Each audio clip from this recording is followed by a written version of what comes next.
Welcome into the BMOC College Basketball, the fan, where we bring in big man on campus. Find him on Twitter at Jeff Nadeau. We had Wanma behind the scenes, our producer here. But Jeff, welcome in, buddy. How you doing today?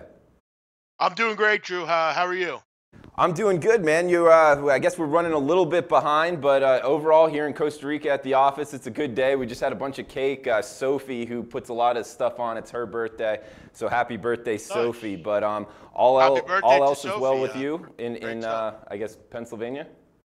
Yeah. I had to go to the dentist. That's why I'm a bit late here. I had a little dental issue, so I had to get that taken care of. But I'm good to go, ready to go with the bet buffet here. All right, man. Bet buffet. Yeah, no, they look white, man. Did you get some whitening done? No. I had a little. It was I went to a new dentist, so I had to take care of some stuff before, and just the ladies there love to talk and waste my time. Plus, I had a little traffic, and you know how that goes. What the people want to see. Guys, we got a bunch of people in the chat box already. Justin, Ole Miss, Cisa, Adam, welcome in, guys. Matthew. If you're liking the content, please give us a thumbs up. Also, retweeting on Twitter or sharing on Facebook, that helps us out as well. Got a bunch of questions here, big man. Hey, let's start off with, this weekend, maybe what caught your eye looking to take forward, and also the strongest bubble in recent years. Could you make that argument? Would you say that these teams, especially after this weekend, it seemed like a lot of the bubble teams did win. So would this be the strongest bubble you can remember? I would say so. I mean, all these teams are fairly strong. I mean, really up and down the bubble. Even in like the next four out, basically your final 8 teams that are currently out. You even look at the last 4 teams in. I mean, really strong. I mean, you got 2 Big 12 teams, 2 teams that are normally very good in Baylor and in Texas. Your St. Bonaventure's a team that I really like. Obviously, Boeheim and Cuse, they're a high-level program. Then you look at that first 4 out. I mean, you got both LA schools. Washington's been really good. I don't know why Nebraska to me shouldn't be on there. I'd put Penn State in over them, frankly. Nebraska's a team that I think stock is lowering. Penn State, I'm intrigued by. Utah to the Pac-12, Georgia out of the SEC. Yeah, very, very strong bubble in my opinion. I could see all these teams, finding a way to win a game. I agree with you on that. What about just off the top of your head? I mean, do you think the Big 12 will get the most teams in? Maybe the SEC, any stronger? I would probably say that the ACC will get, I would think, 10 teams in as far as that's concerned. SEC and Big 12, I would say 8. But yeah, I mean, the ACC is going to get a lot of teams. I mean, obviously, some of these late runs, with Syracuse, if they can find a way, and that's kind of questionable. NC State's had a really good last couple weeks. Same with Virginia Tech. They're getting in. So, yeah, I would say the SEC is probably going to have the most. Obviously, you have your regulars, Florida State, Duke, Miami, and those, North Carolina. They've had a pretty good last 2-3 weeks, a lot of these teams. I mean, definitely better than the Big 12. I mean, Big 12 is definitely fallen on some tough times with some of these teams. I mean, Texas is a bad loss away from being out. Oklahoma could really put a wrench in a lot of teams. They could actually give you an extra bubble team. If they find a way to lose like their final 3 games, I mean, they're on the level right now at like a 6-7 seed. That's a far cry from the 3 or 4 seed they were about a week ago. You still have some real tough games coming up, with Kansas State, with Baylor, and with Iowa State. I mean, are any of those guarantees at this point with the way this team's been playing? They've lost, I think, 9 of 10 or 9 of 11. Really tough times right now for Oklahoma and Lon Kruger, who I think is partly to blame for this shit show. Yeah, it's crazy how they've fallen off of recent. And big man, I mean, talking about the big tournament, one of the best things in sports, in my opinion, but maybe more profitable for a bettor might be the conference tournaments, especially the smaller conference tournaments, which I know you know a lot about, you concentrate on. I remember last year you went on a hell of a run around this time. What about smaller conferences or just conference tournaments in general? Any teams catching your eye you're either looking to bet on, bet against, overs or unders totals-wise? Well, I'll continue to kind of stick with kind of what's got me here, Drew, and it's focusing on totals in the Summit League, the CAA, the Big East. I mean, all those conferences are very good totals-wise, but as the season kind of wraps up here, Drew, you're really shifting your focus to the very small conferences, which I've talked about. The Southland, the Summit, or the SWAC, the MEAC, the Atlantic Sun, the WAC, those kind of conferences. And what I'm actually going to plan to do, Drew, over the next couple weeks, conference tournaments actually get going next week, actually. So what I'm going to do is I'm going to make it a point to go through every single conference as they come out, give my predicted winner, my dark horse. So I'd urge you to look out for that here pretty soon. But you got the Atlantic Sun, Drew, getting going on the 26th. So basically next Monday, I believe. So, I'm going to be real interested in those. I'm going to make a little bit of a cheat sheet for people if they're interested. It's a good way to kind of, kind of get your primer out there for tournament. But yeah, I'm really sticking with what I've done, betting on the Weber States. They've been heavily involved in my bankroll, taking unders with some of them MVC teams, and then kind of broadening my horizons once these conference tournaments start and really hitting some of those lesser known conferences to a lot of people.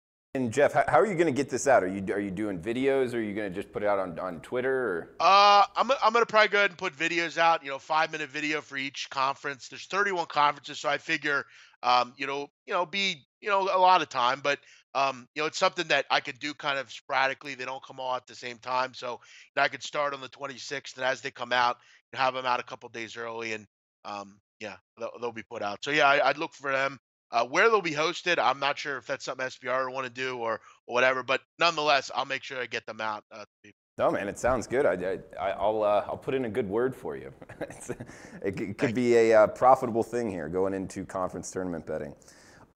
Hey, another question I had for you, and we'll get to the chat box, and also a couple guys on Twitter asking questions as too.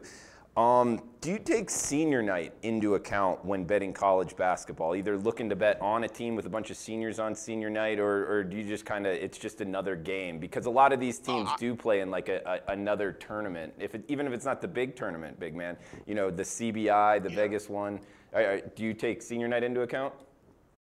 Not really. I mean, not at like the higher end institutions, because most of them there's not many seniors anyway. So yeah, I mean, I think it's only going to help you senior night. I don't think there's ever a situation where it hurts you. I would definitely kind of make sure you're looking at that. That should be part of your handicapping. But it only really comes to account for me. Like if I'm taking let's go to Weber State for instance. I mean, if I'm looking at them, am I going to be aware of when their senior night is? Yeah, but in my case, it's not going to hurt me generally, just because I only think that helps you. So for instance, like Weber State, they're going to have their senior night, this Saturday against Idaho. I'm going to take a look at which one's the seniors, but in general, I'm probably going to back Weber anyway. So it's not a huge deal to me. I mean, most of the time, I don't think a senior night's ever a bad thing for a team, and most of the time, it's not going to be that much of an issue where it's going to affect the number anyway.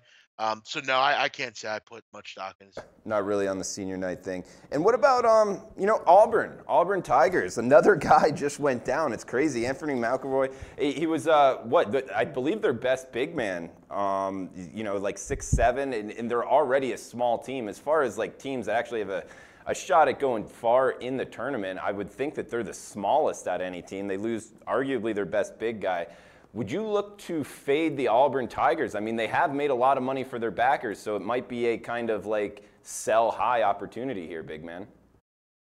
Yeah, I'm not sure I'm ready to get, and say they can't do anything. I mean, Anthony McLemore's a great player. He's not a huge scorer or anything. He is a rim protector, which is important. I believe he's one of their better block shot artists on their team. But, they do have some height. I mean, Horace Spencer's a big kid. Chumo KK is a big kid. They still have some height, but obviously losing him, you're losing. You're kind of behind the eight ball already, because you already lost Austin Wiley, who would have been the tallest player on the team. He hasn't played because of eligibility issues. So you're starting to see, Purifoy's been out, Wiley's been out. Now you add McLemore to that list. I still think they're a good basketball team. It's going to hurt, but I think it only hurt initially. For most of the time, good teams, they might have a game or two where it could hurt them, but I think long term they're still a pretty good team. I still think they're the top team in the SEC, even with him out. They still have plenty of talent, plenty of scoring. It might hurt their defense a little bit, which is something that I got to be frank, Drew. They've had trouble, for most of the year defensively. They're not a great defensive team. I mean, they're middle of the pack. It might go down a little bit, but I don't think offensively it's going to hurt them too much. Okay, fair enough, man. And hey, let's give some love to the Twitter guys. We got Justin Searcy asking how you feel about the Nebraska, Illinois, or the Baylor, West Virginia totals tonight. Do you have any opinion on those two games? Nebraska, Illinois. Illinois doesn't play Nebraska, but we can go over that. They play Michigan State. Illinois plays Michigan State. Nebraska actually plays. Trying to think, who do they play? They play Indiana tonight. I think you meant Indiana. Indiana. I read that wrong. He had it right. Sorry about that. Yeah. No, it's all good. Listen, in the Big Ten, I'm not a big totals guy. I look for pace, and generally the pace just isn't there in their kind of games. Totals are a carefully manicured ballet, Drew. Totals are. You have to make sure you're looking at the different things. You have to have pace. You have to have good shooting. Generally, the Big Ten doesn't have all those where it kind of orchestrates into a perfect storm. You're going to find that in some of the other conferences, and I'm not a big totals guy in the Big Ten, so I don't know that I can offer much in the way of a pick there. What was the other game? We had the Nebraska, Illinois, and the West Virginia, Baylor. West Virginia, Baylor. Yeah, I mean, West Virginia, this is an interesting game because you have West Virginia coming off a game in which, look, I thought it was cheap. I mean, the foul discrepancy was the worst I've ever seen, 35-2. I'm sure Bob Huggins made it perfectly clear. Look, let's go out the next game and let's right the ship here. We didn't play well at the end of that game either. Obviously, emotions got in the way with me. But you have a Baylor team that's squarely on the bubble. Both teams, I think, need this game. West Virginia has been very inconsistent. They're one of the more demanding teams in the country as far as how are they going to come out and play. And frankly, Drew, I'm not in love with them on the road. If I had to play this, I see a guy in Manu Lecomte who can handle a press pretty well generally. Terry Maston, all those kind of guys. They've seen a press before. They played West Virginia well early in the season, lost by 3 points. Baylor, a better defensive team. They have it Shul down low. I'm leaning Baylor. When Baylor's at home, I listen. They're a very good home team. They're on the bubble. I would lean with the Bears here.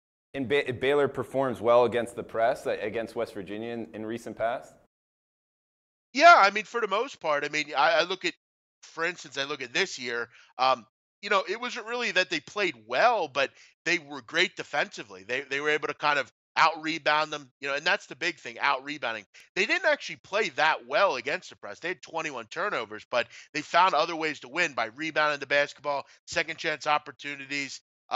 Baylor's a real good team as far as they can handle, the lethalness of West Virginia on the boards. They're also a good defensive team. And the problem with the press is, Drew, at times you foul way too much. And that's West Virginia's problem. I mean, is it surprising that it was 35-2? Yes, but am I surprised that they had 35 fouls? No. This is a team that's had major problems on the road fouling. They're fouling 23 times a game. That's among the worst in the country. They can't guard without fouling, and that's in turn made the press not work because once you can break that press, it's smooth sailing. I have a hard time buying into West Virginia right now. Baylor needs this. They're great at home. I'm going to go and lean Baylor. Yeah, and another topic Dave Malinsky wrote about in Point Blank on SBR Picks today is what West Virginia didn't go back to Morgantown. They just went from their last game, Kansas, to I guess Texas. So I don't know if that will affect totals wise, but it is an interesting thing that they don't go home. We also have Brian Seymour on Twitter asking, across all sports, what do you like to keep your volume at in terms of total wagers, a ballpark figure per week, big man? You mean as far as how much I bet, or like the amount of bets I make? No, I mean, I've always said like how much, a dollar figure. That's really no one's business, but I guess just. I mean, I don't mind. I don't mind telling. I would say probably on a given week, I probably have 10 to 12 basketball plays a week. Sometimes slightly more, sometimes slightly less. And obviously that for me is a good. I mean, that's basically 2 plays a night. Sometimes I have 1. My thing is quality over quantity. I know people that bet 12 plays in a couple hours. I mean, I'm not a volume kind of guy. I don't think it's a good way to bet and win in this business. I'm a low figure, low wager kind of guy as far as the amount. As far as the amount I bet personally, I bet 300 a game. As far as soccer's concerned, It really depends. I mean, soccer right now is busy. You got the Champions League, you got the FA Cup in England, you got the Premier League season. I would say in soccer, I'd probably have 3 to 6 plays a week, and then in basketball, probably 10 to 12. So, um, as far as that, I would say that's a good amount. If you're betting, 10, 12 plays a day, I mean, you're looking at 70, 80 plays a week. I mean, that's a very tough way to wager. It just not, you're just not going to win. You have to win way too much at way too high of a clip. And for me, it's just too much to concern myself with. I'm one of the few people that can probably give you something on any game you ask me about. That doesn't mean I'm going to wager on it. To me, a wager has to be perfect. It has, for me, I'm taking a lot of dogs. They're winning outright. There's a lot of, like I said, a carefully manicured ballet. You have to look at all the factors. And for me, I prefer to just have one or two, make my profit, move on. That stuff adds up. Those profits add up, and that's one of the reasons I've done well this year. I'm not really putting too much money out there. The risk isn't really there, and the accuracy has been very good. So the ROI has been very good. Like one of the commenters here, Matt's mentioning, juice adds up. You make 70 plays. I mean, that's a lot of juice. Let's say you go 45 and 25. I don't know, whatever you go. Um, it's just not as much. You're kind of putting in so much work and you're not really winning as much. So, yeah, I prefer to just kind of keep it low volume, and for me, it's worked very well. Yeah, definitely don't, obviously to everybody, don't bet too much, but it seems like to just have a follow-up, does your unit size, as much as how much you're betting, change per sport? Like, obviously college basketball, you're really good, really knowledgeable. I mean, if you were betting baseball, would you still bet the same amount per game? Yeah, because for me, like when you've done this for as long as I have, and you and other people have, Donnie, I mean, for me, this is I have I have no concern about going broke because I don't risk enough to go broke, and I'm in the situation where at a lot of the books that I have, I mean, I have online books, but most of the weekly, betting that I do is done through local bookmakers, and I have ways to get, for me, it's the money's coming back, and that's what I tell anyone. If you're on the books, and you're making money, make sure you're cashing out, make sure you're getting that money to come back to you. But no, it doesn't really change because in baseball, I'm looking at minus 125s or lower generally anyway. So no, I don't really change it up. It's always kind of the same. Okay. Yeah, and we're getting some more questions on Twitter. Dayton, is there a home dog you like tonight? Is there a home dog I like tonight? Well, I'm still looking over the card, but I think Baylor. I mean, if they're a small dog. As far as a big one, let me take a look here. I'm still kind of going over it. I mean, obviously, there's a lot of home favorites tonight, which is kind of a concern. I'm definitely looking at Wofford. I think they're worth a look tonight against Greensboro. Greensboro's team playing really well, but this Wofford team's really good at home. Their talent level is really good. Fletcher McGee's a great player. I think getting 3 points, I surely could see them winning that game. They kind of need this one. They have about 3 or 4 games left. I think they're 2 games back. I think they're going to be pumped up for this game, and they've had a great home atmosphere all season. So that would be a home dog. I have my eye on Wofford. Okay. BMOC, last question from Twitter from Scotty Rock. St. Louis or Dayton tonight? Question mark, money line, and spread thoughts on St. Louis Dayton. Anything on that game? Yeah, I'm not running to the window to bet St. Louis on the road. St. Louis in Chaffetz Arena's an okay play. They've actually played pretty well there all season. But frankly, truth of the matter, St. Louis has been pretty good against the number all year. They've been getting too many points in a lot of these games. But my problem with St. Louis going forward is Jordan Goodwin's out for the season. He left the team. He's gone. So that's something you have to figure in. Jordan Goodwin's one of their better players, in my opinion.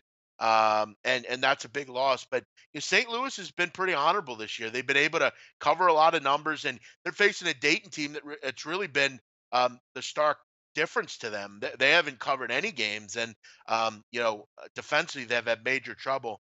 At 5.5, I would obviously like to have gotten it where it was before. I think it was up to 6.5 at one point, but yeah, I think at 5.5 there's still some decent value here with St. Louis. They've played honorably under Travis Ford, and it's only going to get better for the Billikens. They're getting some recruits. They're building something there. Look out for them in the coming years. But yeah, they've been great against the number for the most part, and Dayton just hasn't.